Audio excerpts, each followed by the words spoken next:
The blind old man steps into the street, but as a wild dog charges toward him, what he does next leaves the crowd in absolute shock. Henry Sullivan never imagined that at 73, he would find himself starting life over again. The morning sun filtered through the maple trees lining Pine Street in Milbrook, Massachusetts, casting dappled shadows he could no longer see. His weathered hands gripped his white cane with practiced familiarity as he made his way down the sidewalk, following the same route he'd walked every morning for the past 30 years.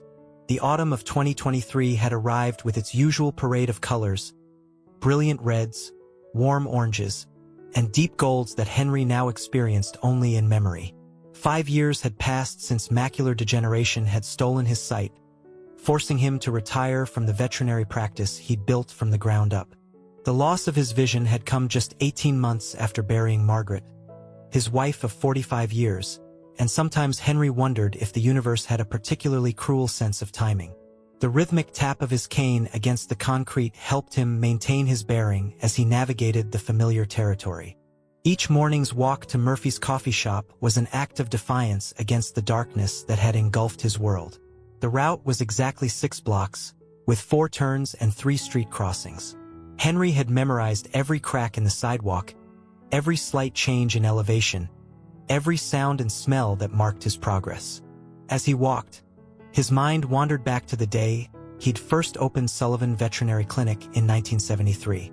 He'd been fresh out of Cornell University's veterinary program, full of idealism and determination. Margaret had been by his side then, her dark hair tied back with a red bandana as they painted the walls of their first office. She'd been the one to suggest they put their savings into the small practice instead of buying a house, believing in his dream even more than he did. "The house can wait," she'd said, her brown eyes twinkling. "But those animals need you now." The practice had grown slowly but steadily, built on Henry's reputation for gentle hands and infinite patience. He'd become known as the vet who would stay late, come in on weekends, or drive out to remote farms in the middle of the night if an animal needed him. His clients weren't just pets and their owners. They were family. The memory of his last day at the clinic still brought a lump to his throat. He'd known for months that his failing vision was becoming dangerous. He'd almost administered the wrong dosage to Mrs. Johnson's tabby cat twice in 1 week. But it was dropping a vial of vaccines that finally forced him to face reality. He couldn't risk an animal's life because of his pride. The day he'd hung up his white coat for the last time, the waiting room had been packed with clients who'd come to say goodbye. There had been tears, hugs, and a cake that he couldn't see but could taste. Chocolate with buttercream frosting, Margaret's recipe, made by his longtime receptionist, Betty. Now, 5 years later, Henry's days had taken on a different rhythm. His mornings began with these walks, followed by hours listening to audiobooks or working with his ham radio equipment. He'd learned to navigate his empty house by memory, counting steps between rooms, keeping everything in its precise place. The sympathy of neighbors had gradually transformed into respect for his determination to maintain his independence, though he knew they still worried. Mrs. Peterson from the flower shop had been particularly persistent in her offers of help. "Henry Sullivan," she'd say, her voice carrying the weight of 30 years' friendship. "My Tommy would be happy to walk with you. There's no trouble at all." But Henry always declined with a gentle smile. "Thank you, Rose, but I need to do this myself." What he couldn't explain was that these walks were his last connection to his old life, to the man he used to be. They were his daily proof that he hadn't completely disappeared into the darkness. The sound of children's laughter drifted from the direction of Milbrook Elementary.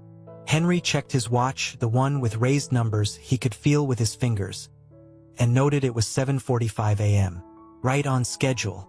The school day would be starting soon, and he could picture the yellow buses pulling up to the curb, just as they had when he and Margaret's daughter, Sarah, was young.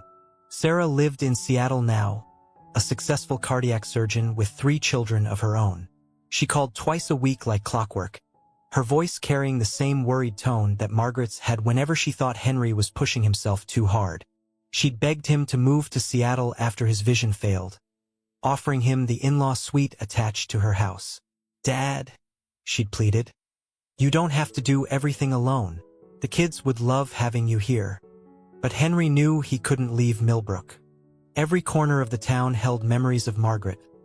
The park bench where he'd proposed, the church where they'd married, the small garden behind their house where she'd spent countless hours tending to her beloved roses. Even blind, he could still feel her presence here. Moving away would mean losing her all over again. As Henry approached the intersection of Pine and Main Streets, he caught the familiar scents that marked this part of his journey. Fresh bread from Alberto's bakery, coffee from Murphy's, and the sweet perfume of flowers from Rose Peterson's shop. The morning traffic was light, but he could hear several cars idling at the red light. The chirping of the pedestrian signal told him it was safe to cross, and Henry stepped off the curb with practiced confidence. He was halfway across when the first shouts of alarm reached his ears. What he couldn't see was the chaos unfolding 3 blocks away, where a large dog, wild-eyed and dangerous, was about to change his life forever. The dog that would come to be known as Max had not always been wild. Born in a comfortable home in neighboring Riverside, he'd spent his first 6 years as the beloved companion of Edward and Helen Martinez, an elderly couple who had treated him like their child. Those had been good years, filled with warm beds, regular meals, and endless love. But tragedy had struck 6 months ago when Edward, driving Helen to their weekly bridge game, had suffered a massive heart attack behind the wheel. The resulting accident had claimed both their lives instantly. Their only son, Michael, had flown in from California for the funeral and to settle their affairs. In the chaos and grief that followed, Max had slipped out of the yard and disappeared into the streets. The first few weeks had been the hardest. Used to being fed promptly at 7 a.m. and 6 p.m., Max had no experience hunting for food or defending himself. He'd lost weight rapidly, his once glossy coat becoming matted and dull. The comfortable family pet had been forced to transform into something harder, wilder, learning through harsh necessity how to survive. He'd wandered through several towns before reaching Milbrook, each day taking him further from the home he'd lost. The comfortable German Shepherd mix who had once played fetch in a sunny backyard gradually became the beast that residents of Milbrook had come to fear. His size and increasingly aggressive behavior had earned him a reputation, and several failed attempts by animal control to capture him had only made him more wary of humans.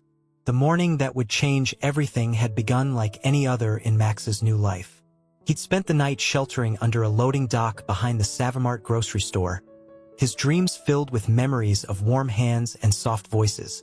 Hunger had woken him early, driving him to search for food in the pre-dawn hours when the streets were nearly empty. Behind Murphy's coffee shop, he'd found a promising garbage can, but the noise of him knocking it over had attracted attention.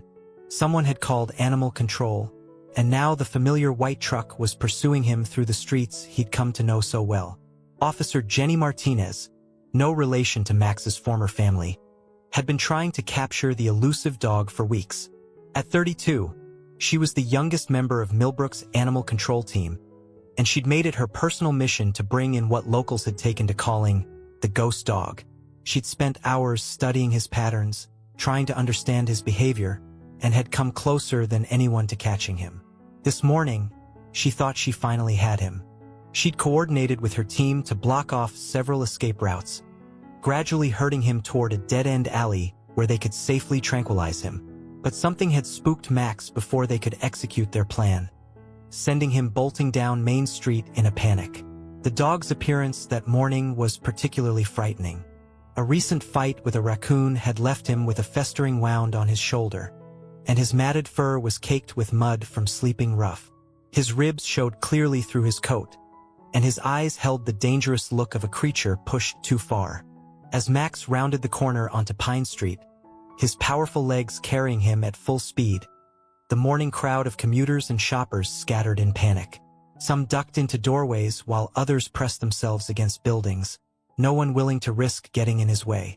And there, in the middle of the crosswalk, stood Henry Sullivan, completely unaware of the danger bearing down on him. Time seemed to slow down as the crowd watched in horror. Henry, sensing the sudden tension in the air but unable to identify its source, had stopped in the middle of the crosswalk. His cane tapped uncertainly on the asphalt as he tried to orient himself. The dog was 30 feet away, then 20, his powerful stride eating up the distance between them. Someone screamed a warning, but in the general chaos, Henry couldn't tell which direction the danger was coming from. His years of experience working with frightened animals, however, had taught him something crucial. In moments of crisis, stillness could be more powerful than movement. What happened next would be talked about in Milbrook for years to come. As the seemingly inevitable collision between the blind man and the wild dog approached, Henry Sullivan did something extraordinary. With a grace that belied his age, he slowly knelt down in the middle of the street. "Easy now." His voice carried clearly in the sudden silence. "Easy, friend." His hands remained steady at his sides, palms open and facing forward. The dog, caught off guard by this unexpected behavior, skidded to a stop just feet from Henry. His hackles were raised, and a low growl rumbled in his chest. But something about Henry's posture, the complete absence of fear, the gentle confidence in his voice, made him hesitate. "I can't see you," Henry continued softly, "but I can hear how scared you are. Your breathing's all wrong, friend. You're hurt, aren't you?" The crowd watched in amazement as the dog's aggressive stance began to waver. His ears, which had been pinned back in fear and anger, twitched forward at the sound of Henry's voice. "I spent 40 years helping animals just like you," Henry went on, keeping his voice low and soothing. "I can't practice anymore because of these old eyes of mine, but I still know the sound of an animal in pain." The dog took a hesitant step forward, then another. His nose worked overtime, taking in Henry's scent. There was something in that smell, perhaps traces of countless other animals he'd helped, or simply the absence of fear, that seemed to call to something deep inside him. "That's it," Henry encouraged. "No one's going to hurt you here, not while old Doc Sullivan's around." He slowly extended one hand, palm up, letting the dog catch his scent. The moment the dog's nose touched Henry's fingers was electric. A collective gasp went up from the onlookers as the animal's entire demeanor began to change. The fierce snarl mellowed into a whimper, and its rigid posture softened. Henry's fingers gently found the dog's head, feeling the matted fur and the years of neglect beneath. "Oh, you poor thing," he murmured. "You've been through hell, haven't you?" What happened next brought tears to the eyes of many witnesses. The dog pressed its head into Henry's hand and suddenly seemed to collapse against him, as though all the fear and fight of the past 6 months had finally drained away. It trembled against the old veterinarian, making small, broken sounds that were neither growls nor whimpers. Officer Jenny Martinez approached cautiously, tranquilizer gun still in hand, but Henry sensed her presence and held up his free hand. "Give us a minute," he called out. This fellow's had enough chasing for one day. As Henry continued to stroke the dog's head, his sensitive fingers detected something beneath the matted fur, the texture of an old collar, nearly hidden under months of dirt and tangles. "Would someone be kind enough to read these tags for me?" he asked. Sarah Chun, a young nurse who had been watching the scene unfold on her way to work at Milbrook General Hospital, stepped forward carefully. The dog tensed but remained pressed against Henry as she knelt beside them. "The tag's really worn," Sarah said, squinting at the metal disc. "But I can make out a name, Max, and what looks like a phone number from Riverside." Within hours, the story began to unfold. Through the tag information and local records, they were able to trace Max back to the Martinez family. Michael Martinez, the son in California, was located and contacted. When Officer Jenny Martinez made the call, causing initial confusion about the shared surname, the emotion in Michael's voice was overwhelming. "He's alive? Really alive?" Michael's voice cracked over the speakerphone. "I searched for weeks. I put up posters everywhere. I couldn't bear to tell my kids he was gone." There was a pause, followed by a heavy sigh. "But I'm still in California, and my job, I don't know how I can—" "If I may," Henry interrupted gently, his hand never stopping its rhythmic stroking of Max's fur. "Lleva proposition." The transformation began immediately. Max was taken to Milbrook Animal Hospital where Dr. Rachel Wong, who had bought Henry's practice upon his retirement, examined him thoroughly. The shoulder wound was cleaned and treated, and though it would leave a scar, it wasn't as serious as it had looked. More concerning was his malnutrition and the state of his coat. But these were problems that time and care could solve. Michael Martinez agreed to legally transfer ownership of Max to Henry, recognizing that something extraordinary had happened between the old veterinarian and his parents' dog. "Mom and Dad would have wanted this," he said during a follow-up call.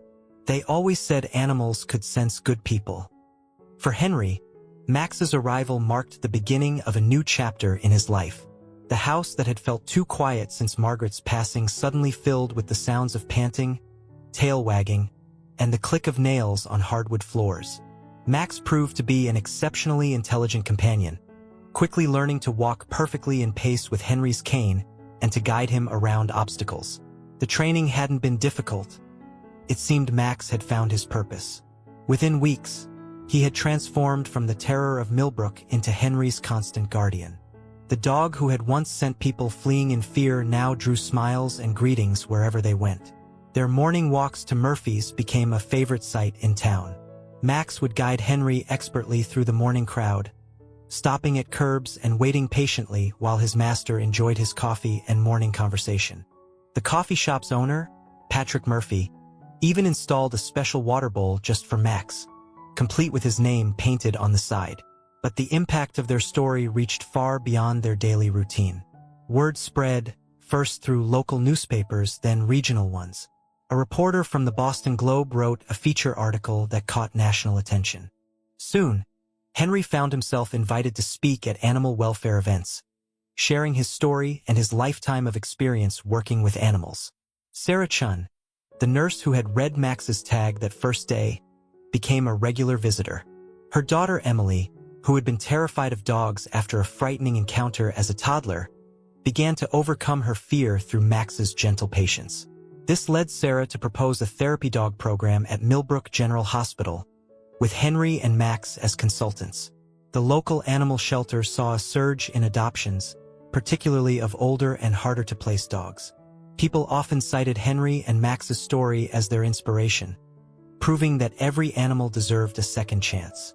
Jenny Martinez, the animal control officer, started a program to rehabilitate strays using techniques she'd learned from observing Henry's interaction with Max. Henry's house, once a quiet monument to his losses, became a place of healing. The back garden, which had gone untended since Margaret's passing, was cleared and replanted. Sarah Chen's daughter Emily helped plant new flowers, with Max supervising from the shade of an old maple tree. Henry couldn't see the colors, but he could smell the blooms and hear Emily's delighted descriptions. On warm evenings, neighbors would often stop by to find Henry sitting on his porch, Max at his feet, sharing stories from his years as a veterinarian. Children from the neighborhood would bring their pets to meet Max and listen to Henry's gentle advice about animal care. What had begun as a dramatic encounter in the street had evolved into something much more, a reminder that it's never too late for a new beginning. 1 year after their first meeting, Henry was invited to give a speech at the National Veterinary Conference in Boston.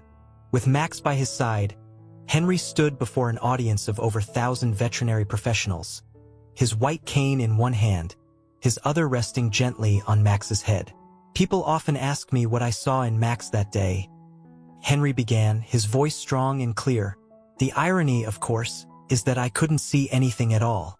But in 40 years of veterinary practice, I learned that seeing isn't always about using your eyes. Sometimes the heart sees what remains invisible to the eye." The impact of their story continued to grow. Animal behaviorists studied recordings of that first encounter, analyzing how a blind man's instinctive response had defused what could have been a dangerous situation. Henry's technique of remaining calm and showing no fear became part of animal control training programs across the country. But perhaps the most profound changes happened right there in Milbrook.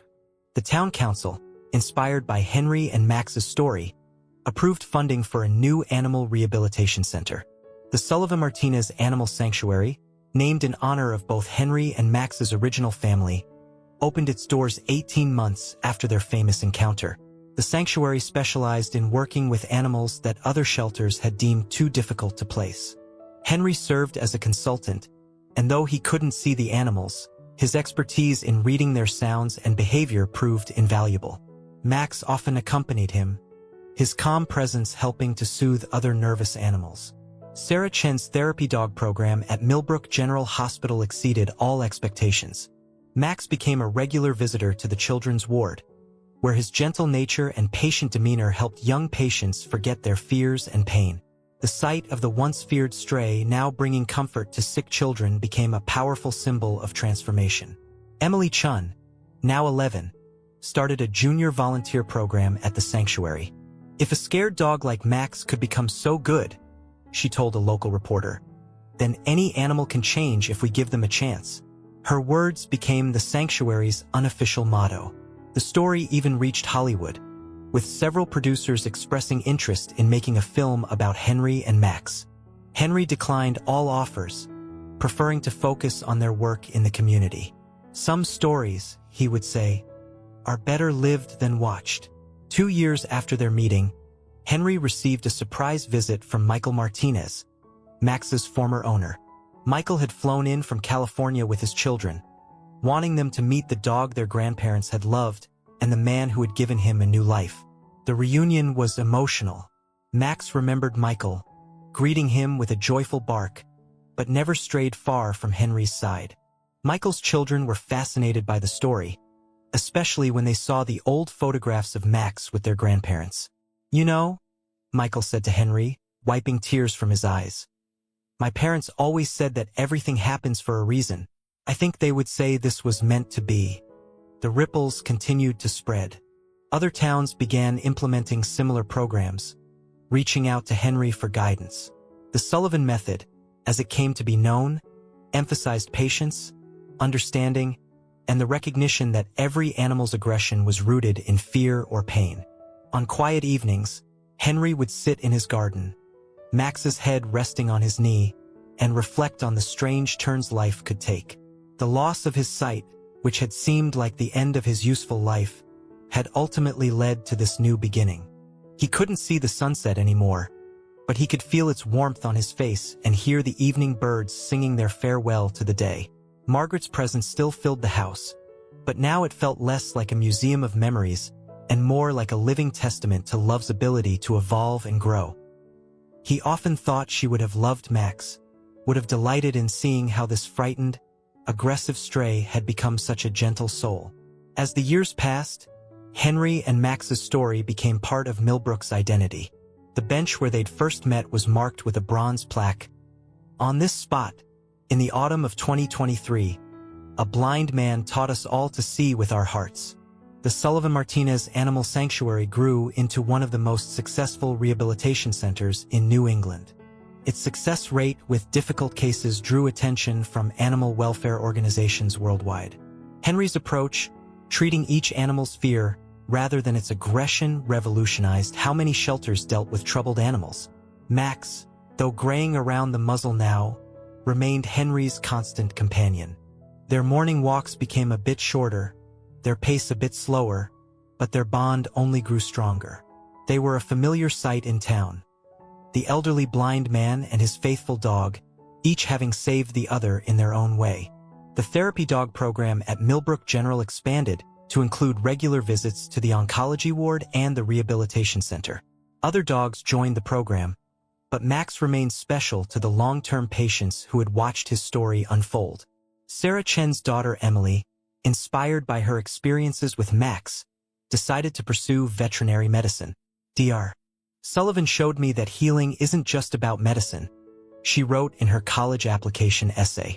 Sometimes, it's about having the courage to trust and the patience to understand. Henry continued to speak at veterinary conferences and animal welfare events, always with Max by his side. Their story inspired countless others to look beyond appearances, to believe in second chances, and to understand that sometimes the deepest wounds require only patience and love to heal. One spring morning, 5 years after their first meeting, Henry sat on his porch with Max, enjoying the warmth of the sun. The garden Margaret had loved was blooming again, tended now by Emily and other neighborhood children who had become regular visitors. The scent of lilacs filled the air, and somewhere nearby, a robin was singing. "You know what, Max?" Henry said softly, his fingers finding the scar on the dog's shoulder that had long since healed. "People still call what happened that day a miracle. They say I saved you." He chuckled, scratching behind Max's ears. "But the truth is, old friend, we saved each other." Max's tail thumped against the porch boards in agreement, and Henry smiled, feeling the warmth of the sun on his face and the steady presence of his companion beside him. Together, they had proven that sometimes the greatest acts of courage come not from confronting danger, but from choosing to trust when all evidence suggests otherwise. Their story continued to touch lives, not just in Milbrook, but wherever it was told. It served as a reminder that it's never too late for a new beginning, that the darkness of loss can be followed by the dawn of unexpected joy, and that sometimes, the most profound sight comes only when we close our eyes and open our hearts. In the end, Henry and Max's legacy wasn't just about animal rehabilitation or the power of second chances. It was about the transformative power of love, the courage to trust, and the truth that sometimes our greatest limitations can lead us to our greatest purpose. As the spring day warmed around them, Henry and Max sat together on their porch, two souls who had found in each other exactly what they needed most: a second chance at life, love, and purpose. Their story, like the garden around them, continued to grow and bloom, touching more lives with each passing season, a testament to the endless possibilities that arise when courage meets kindness in the darkness of despair.